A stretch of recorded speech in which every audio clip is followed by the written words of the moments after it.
Kalau di zaman Nabi, An-Nabi mengajarkan sallallahu alaihi wasallam kepada sahabatnya, keluarganya untuk mencintai akhirat, untuk mencintai Allah, untuk mengingat kematian dan lain-lain. Dan itu yang dijalani dan itu yang dipraktekkan oleh Nabi, keluarga dan sahabatnya.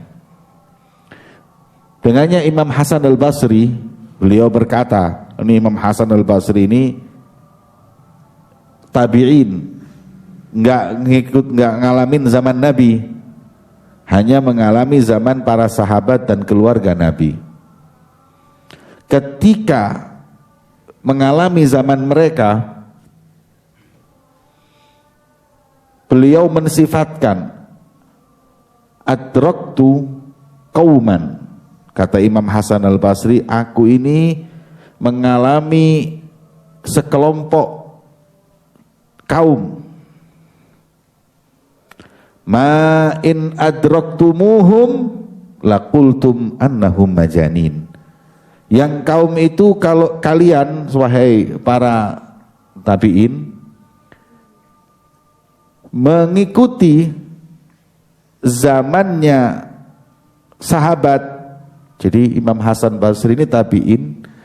Kalau tabi'in itu berarti ngalamin zamannya sahabat, tidak ngalamin zamannya Nabi. Kalau ngalamin zamannya Nabi namanya sahabat, berarti Imam Hasan Basri tidak ngalamin zaman Nabi. Menceritakan kepada tabi'ut tabi'in, menceritakan kepada orang-orang di bawah tabi'in,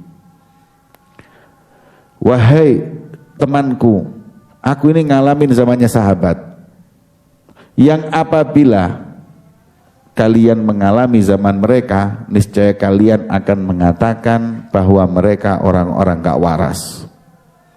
Ini sahabat ini orang gak waras. Kif gak waras? Gak waras.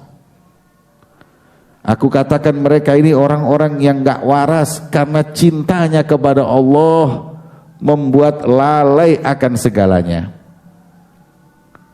Kecintaan mereka kepada akhirat membuat dia lupa dari dunia. Kecintaan mereka dengan kedudukan yang tinggi di sisi Allah membuat mereka berkorban apapun. Ya. Zaman sahabat ini zaman orang-orang yang sudah nggak lagi cinta dengan dunia, yang di hadapannya hanya akhirat. Mereka hidup berjihad di jalan Allah, mati buat mereka kemuliaan. Ya.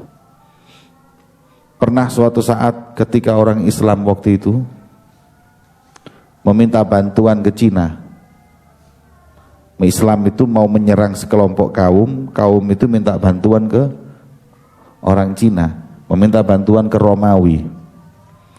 Dia bilang bahwa kita mau diserbu sama orang-orang Muslim, ini sahabat Nabi ini.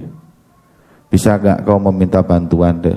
Dia bilang saya gak mau cari masalah dengan sekelompok kaum yang mati lebih mereka cintai daripada kehidupan. Ya. Ini mereka ini kalau pulang ke rumah dalam keadaan hidup bukan satu kebanggaan. Ya.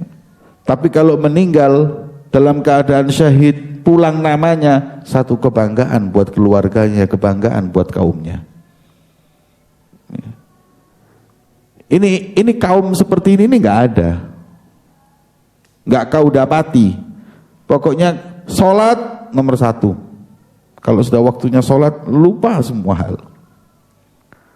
Sedekah nggak disisakan dari hartanya. Ya, ini orang-orang sudah gila akhirat. Gila akhirat mereka ini.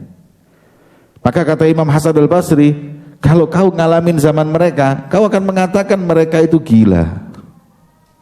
Kenapa? Waduh, hebat ibadahnya, cintanya sama Allah dan Rasul sudah kayak Laila Majnun, sudah lupa dengan segalanya. Ya. Tapi ada lagi yang lebih parah, kata Imam Hasan al-Basri, walau adrakukum. Nah, ini yang lebih parah. Kalau sahabat ini, satu sahabat Nabi sekarang dihidupkan kembali, kemudian disuruh melihat kehidupan kita saat ini, laqalu annakum munafikun. Mereka akan berkata, ente ini bukan mukmin, ente ini munafik semua ente ini. Salat ente tinggal, maksiat ente lakukan, ya akhirat ente lupakan, uang ente simpen, ente mus mukmin, ente tidak mukmin, mukmin ente punya iman apa ente? Mereka akan mengatakan ente tidak punya iman, munafik. Karena jauhnya kita dari Allah, lupanya kita kepada akhirat.